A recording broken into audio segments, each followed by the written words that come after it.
I'm willing to bet they can't get 10 minutes out of this. Hello, I'm Steph McGovern and welcome to the 59th series of Have I Got News For You, which makes us one of the oldest shows on television and officially puts us in the vulnerable category, which is why we're self-isolating for the next few weeks. Paul, tell us where you are. I'm currently sitting in one of the rooms in my house, staring at the television and wondering why I can't get on other channels apart from me in Hislop. So I'm a bit bothered and rather disturbed by what's happening. But, you know, let's make the best of it. And I'm sure this is going to be one of the great shows that we've ever done, which gives you a rough idea what the rest of them have been like. and Paul, how's the DVD business going? Yes, I've been sort of, unfortunately, I've had to sort of stop the car boot sales because they're not very effective unless people can actually come to have a look at them. But as you can see, I have a fine array of silent films here. My Mary Pickford collection is unrivaled, I would imagine, throughout the British Isles. And Ian, just talk us through how this technology works then. No, this is a mixture of Zoom, Google Hangout and House Party, all of which I've been on almost constantly. And I think you'll find it works quite well. And I've put it all through a feed through the back of Paul. So, no, it works a treat. Fantastic. Well, on Ian's team tonight is a comedian and actor who's delighted to be appearing on the show from his study.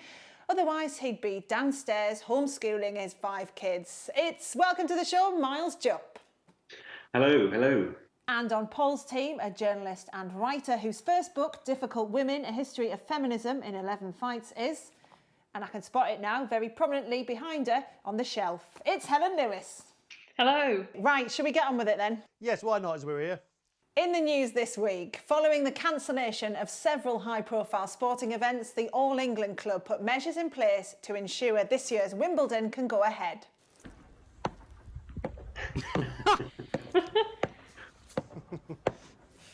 Come on, Tim. Tim, how out of date are you with this? You're lucky it's not Fred Perry. Right, we're going to start with the biggest story of the century. Ian and Miles, have a look at this. That's me every morning, worried I've got it. That's my living room. Now that's supermarket sweep. Now that looks like 20,000 of Boris's new coppers. Yeah, it's the virus, which, you know, has resulted in the most weird set of circumstances in all of our lifetimes. The planning for pandemics has obviously not been this government's great strength. I mean, it hasn't been in very long, but I think any of the government's great strengths. And it is rather remarkable to hear them talk a slogan about it's time that we saved the NHS, which is something that they could have contributed to a bit earlier. What's happening with the testing? Only very, very important people are being tested. So the Prince of Wales, the Prime Minister, anyone the Prime Minister's met in the last 5 minutes, anyone he's had intimate contact with in the last 5 years. No, I've made that bit up. There's not enough testing equipment to carry out that sort of event. We haven't tested in the same way that some other countries have, and this is impeding it, and it may be why the lockdown has to be so severe. But, I mean, that's what everyone from the World Health Organization always keeps saying, is just keep testing. Test everyone. And so far, we're not testing the NHS people, so they don't know if they're well enough to go back. You know, they have to self-isolate, and then they could be going back in. So, yeah, there's a number of things that need to speed up very rapidly. Yeah, how did Boris pick up his infection according to The Sun? Is this a historic story, or it's just... Yeah, the current infection, Ian.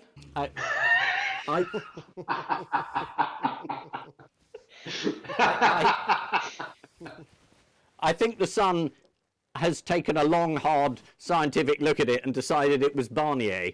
With the coronavirus thing, presumably, if you were watching press conferences of him doing, he would be standing at a lectern with someone about 18 inches away from him saying, you must keep 2 meters away from people. So at that point, you could have seen that he was the sort of person that might be susceptible to contracting a virus if he was incapable of following advice that he was himself at the time actually giving. Well, I want to ask Ian a question. I'd like to ask Ian a question. Why has he broken into his local reference library in order to do this programme? No, this is a very ordinary set of shelves, Paul. How many of those books have you actually read? Or indeed coloured in? Nearly all of them. Carry on, Steph. But hasn't Boris got his Churchill moment now, though? Yeah, Churchill the dog. And he turns to the advisor and says, "What do you think?" And they say something and he goes, "Oh, yes." So he would have to sort of rewrite one of Churchill's more famous speeches about we cannot walk on the beaches, we cannot fly through the air. I have nothing to offer you but sweat, a dry cough, and tears. Yeah. Prince Charles had to go into self-isolation last week, but who turned up to visit him? Was it the footballer Miles? Jack Grealish? No. Was it Giles Brandreth wearing a gimp mask? Possibly, but that's not the answer I'm looking for. It wasn't the visitor he was looking for. Recognised him by the colourful jumper. Oh, I know this. Is this the squirrels?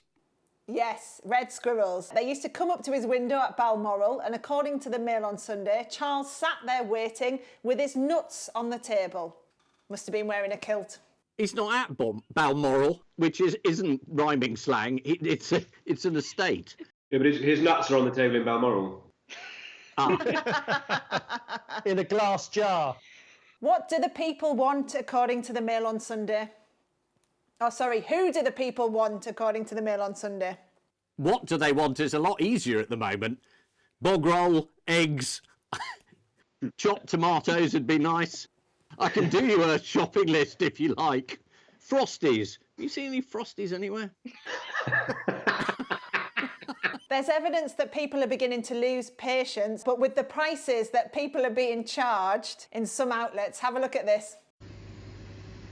Morning. How much is this? 149, sir. I've got 50p. Fuck you, bastard. Hey, that's not good, my brother. OK, everyone, we're going to pick up the pace of it now with a quick fire quiz. So fingers on buzzers, everyone. Yeah, there's a shortage of buzzers. I went out and tried to buy some buzzers, but I mean, everyone's taken them. And then the woman said, "You've had a buzzer. You bought a buzzer yesterday. You can't have one." So I haven't got one. I'm really sorry. Kent's got absolutely no buzzers. Look, Miles, get me one in Gwent, will you? I've got. Have Miles just picked up a carrot? What have you got? Don't spread rumours. This is from the Early Learning Centre. It's Oh, that's good. Brilliant. Can that be Right, my I'll buzzer? use that. And look, I've been like to put my hand up. Oh, it's a and scrub. Yeah, I've got very good. Is that your hand? I don't want to worry you, but your hand's got hypothermia. Right, OK, here we go. What happened to an astrophysicist in Australia when he tried to invent a device that warned a person when they were about to touch their face? Yeah, Helen, glove. He put some magnets up his nose and they stuck together, and then he had a brilliant idea, which was he put more magnets up his nose, but they stuck to the original magnets, and then he tried to put a pair of pliers up his nose, but the pliers magnetised and nearly took his nose off. And then, quote, he went to his girlfriend who said, "All my mates are A&E would really like to laugh at you," and that's how he went to hospital. Exactly that, yeah. This is Dr. Daniel Reardon. Here he is. I mean, I hope this photo was taken after the magnets were removed, but I think his partner probably had quite a lot of fun taking the photo of him because he does, in fact, look quite sad and ashamed. Yes, absolutely. This is actually a still from a remake of a 1980s film called Nasal Attraction. I suppose it's a blessing he only shoved them up his nose. What have this lot been doing in Watford to while away the hours? They've rewritten lyrics to a very popular song, thereby ruining it. Let's have a look at the video. One day had no football match today. How can I play when we are parting? One day more. Our grandparents are miles away.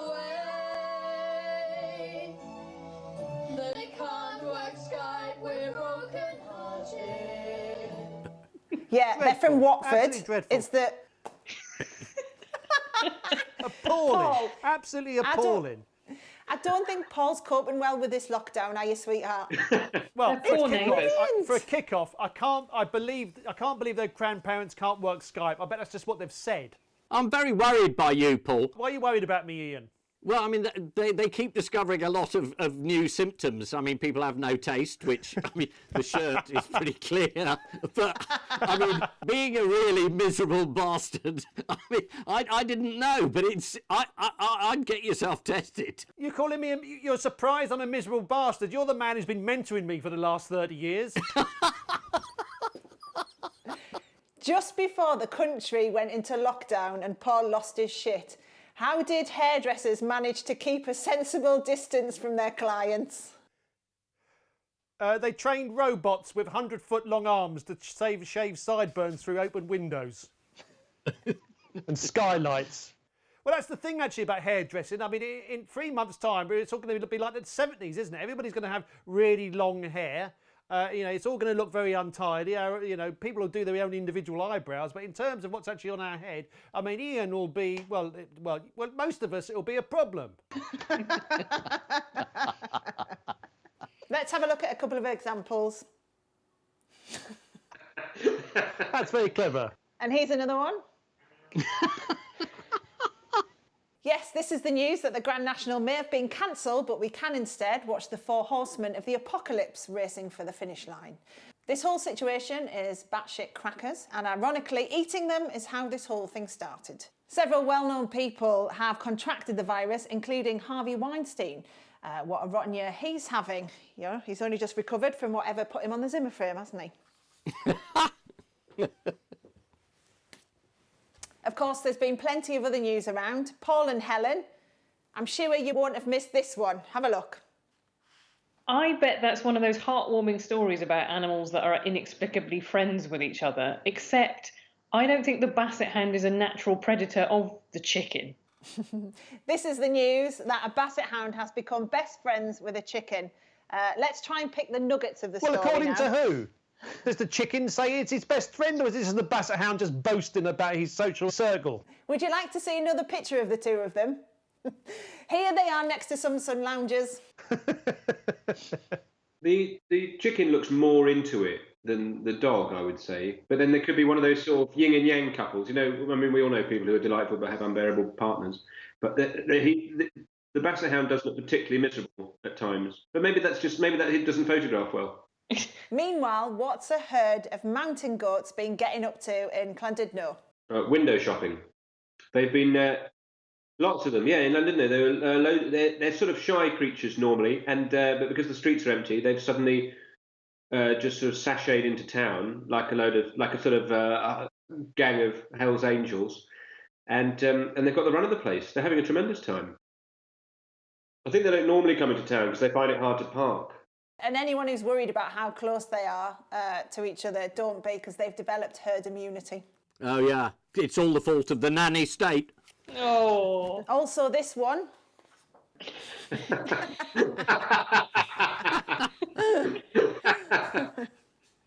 That goat you reserved, Reverend Andrew, it's arrived.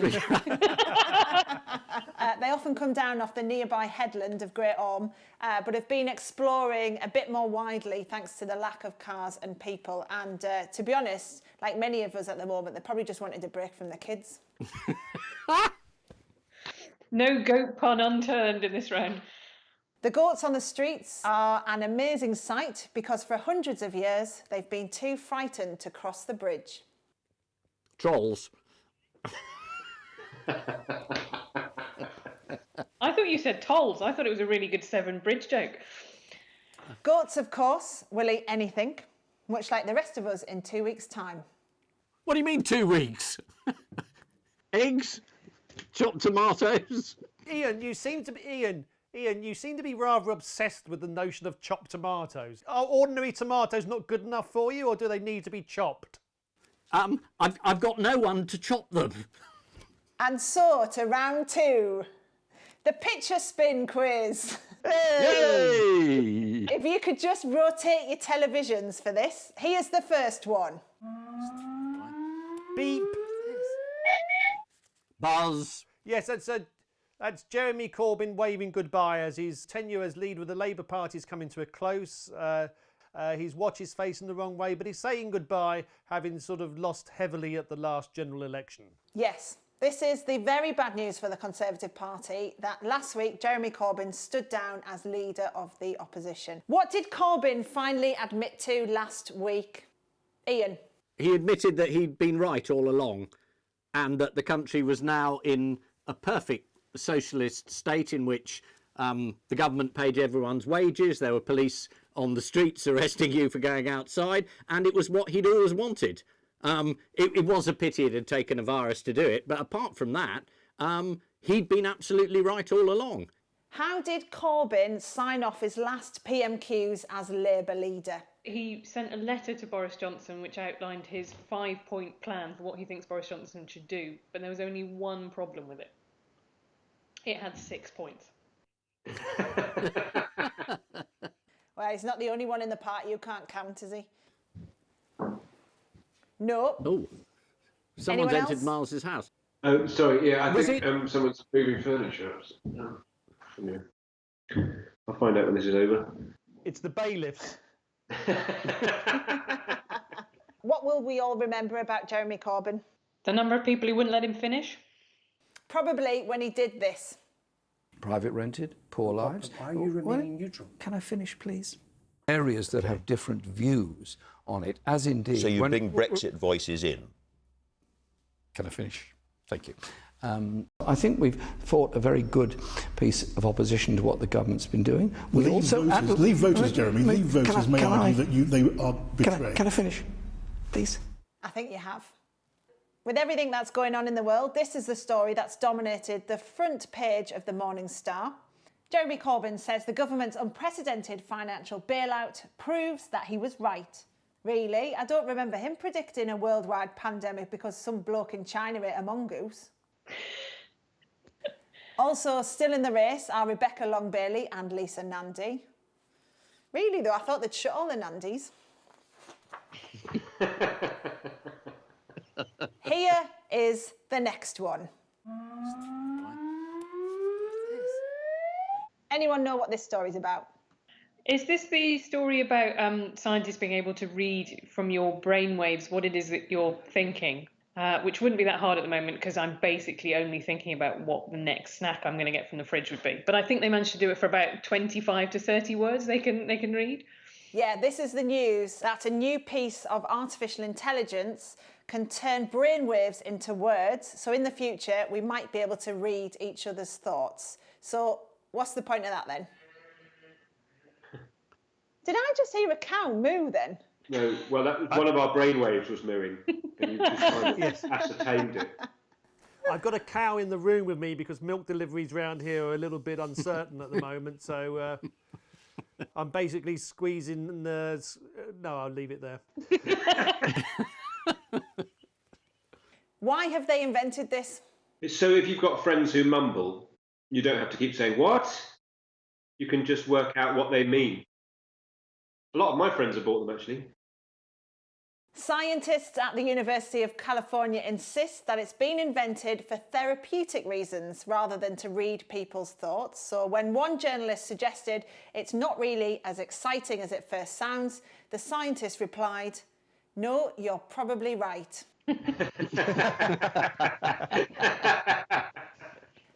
Moving on, it's going to take more than a global pandemic to kill off the odd one out round.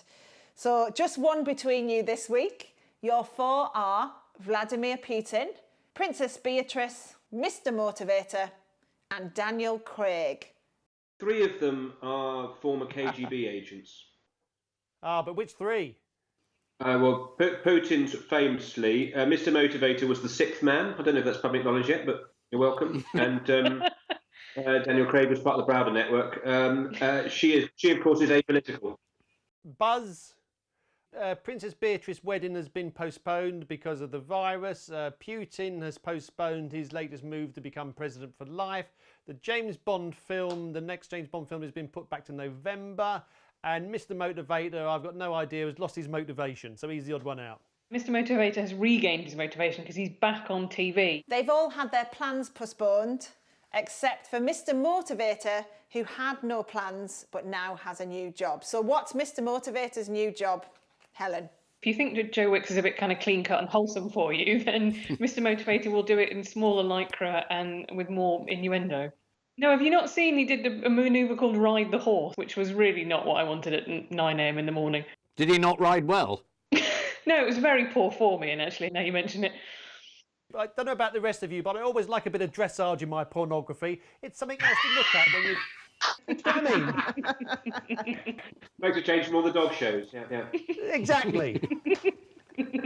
According to a recent interview, the fitness fanatic has 10 to 15 new unitards. Well, you just get through them, don't you? This sort of weather. And each come with a matching bum bag. Anyone here got a unitard? Ian? I was slightly confused there. I thought unitard was what Len McCluskey ran. Who's the new exercise guru that Mr. Motivator will be up against? Joe Wicks. Lovely box fresh Joe Wicks. Here he is. He's squeezing the fuck out of them beach balls.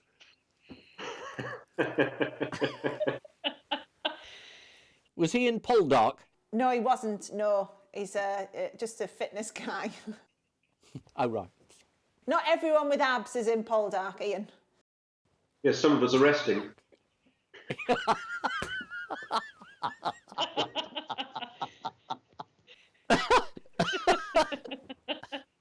What recent delay has Daniel Craig been subjected to? James Bond, the film, which was going to come out in April, has now been put back till November, and it's got some title like Die Today or You're Dead Now or There Is No Pulse, something like that. Yeah, the release of his latest Bond film, No Time to Die, has been pushed back to the autumn. Sorry, that's a great title. Sorry, I'm just interrupting. It's literally called No Time to Die. Yes. Yeah, the working title was Dry Cough, but they changed that. He was a Russian agent in the subplot. Dry cough. Never mind, carry on. Yes. Brilliant. Absolutely. Since September, Beatrice has been thwarted in her attempts to marry fiancé Edoardo Mapelli-Mozzi, an Italian noble who the Telegraph described as technically a count.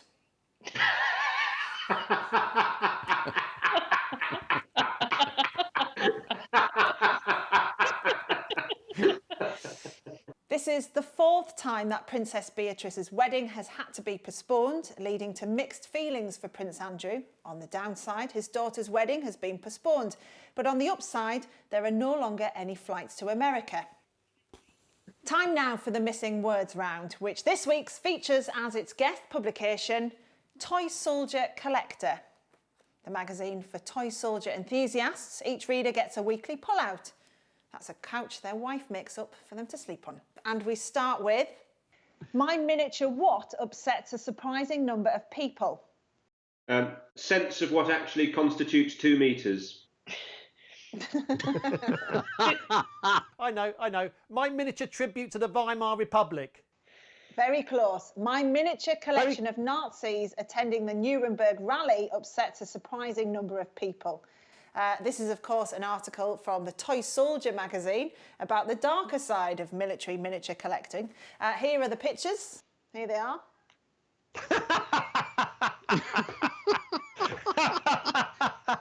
There's nobody there. Apart from the Rolling Stones tribute band they've got at the front, where's the crowds? Next, Britney Spears forced to deny what? That she's got a brother called Broccoli. Is it Jesus 3 times on the night of the Last Supper? Yes, that's it. No.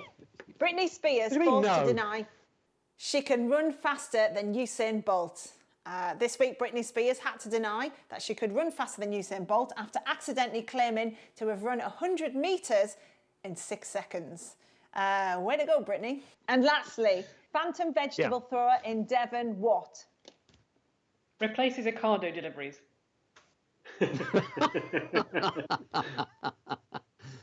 Causes havoc with lobbed leek.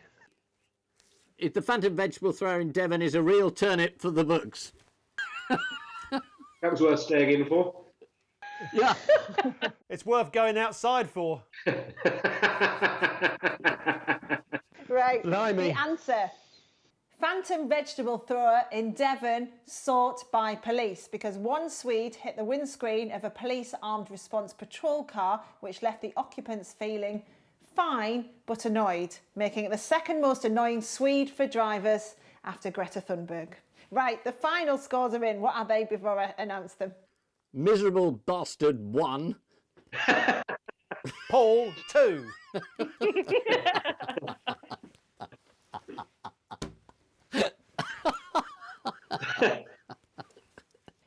So the final scores are Paul and Helen have 7, Ian and Miles have 4. Hey! The world's ending and you still care about the score. Very well done. Very well played. Once again, life is worth living.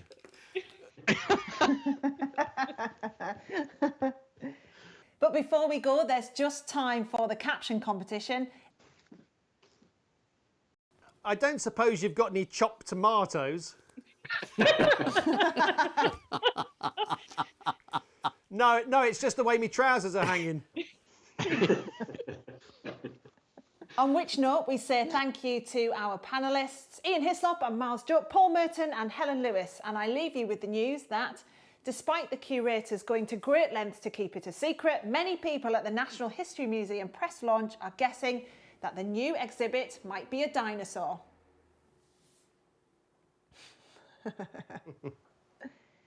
At Crufts, hopes for a top prize are dashed as a breeder realises she's brought along the bath mat by mistake.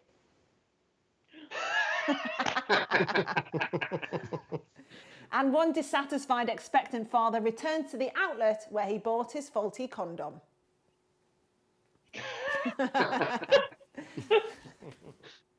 Good night.